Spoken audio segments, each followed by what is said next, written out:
بچه ها اومدم برم ساحل. شما چطورید؟ و خوش اومدید به ویدیوهای جالب دختر کشتوزکی ارغوان. حالا اومدم ساحل. بچه اگه خیلی ویدیو نذاشتم بخش سرما خورده بودم، تبم گرفته بودم، خلاصه یه اتفاقای بدی افتاد.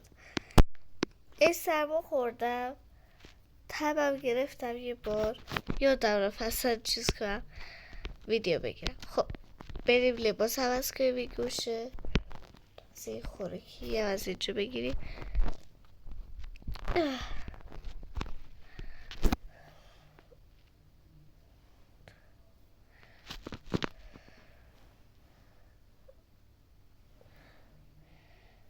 خیلی خوب یه دو از این نوشیدنی هم گرفتم.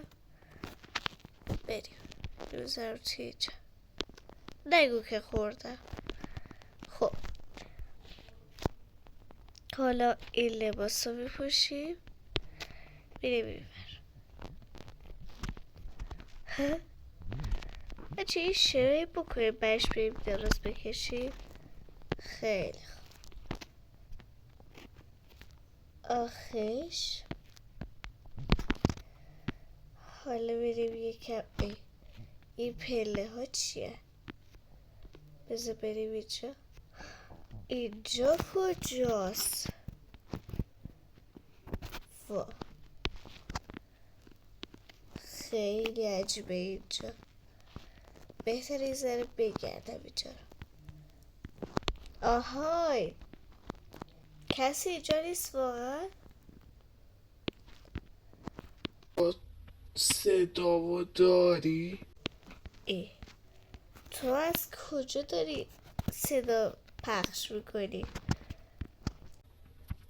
برای یه جای دیگه، ولی تو صدای منو میشنوی چون من چون این جادوی بله.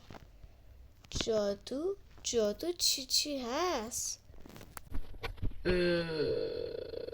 ببین تو هم قراره یه جادو بگیری، بهت یه جادو میدم و باید اونا رو از پروانه نجات بده، پروانه رو ازشون بگیر. آها نه نفهمیدم. ببین تو باید چند نفر رو پیدا کنی و اونا رو آزاد کنی.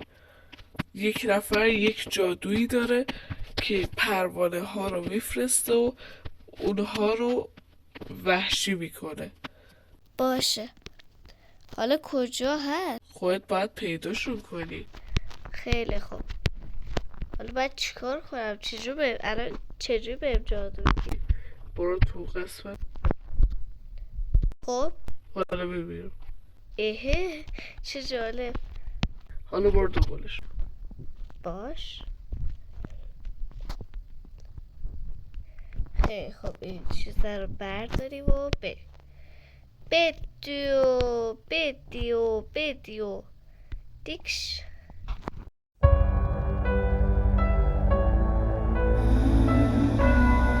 خب بچه ها تقریبا تا جایی که پیدا کردم و دیگه خیلی شبه پیدا کردم. الان دیگه میخوام به یارو بگم که آقا دیگه پیدا نمیشه بیشتر از این. بازم میخوای آقا بیشتر از این پیدا نمیشه یا بازم هست؟ باز نه، همین بود دقیقا.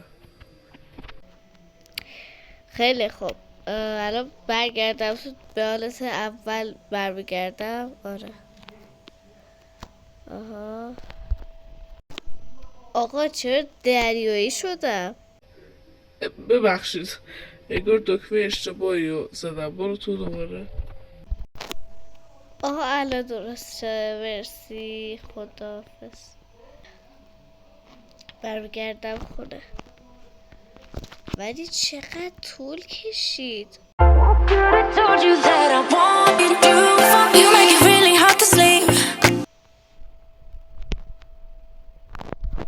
شب بخیر. خیلی خوب بریم بالا دیگه بخوابم. بخوابیم. بذار من لباس عوض کنم. آها بچه ها شب بخیر. لایک و ساب فراموش نشه. بدرود.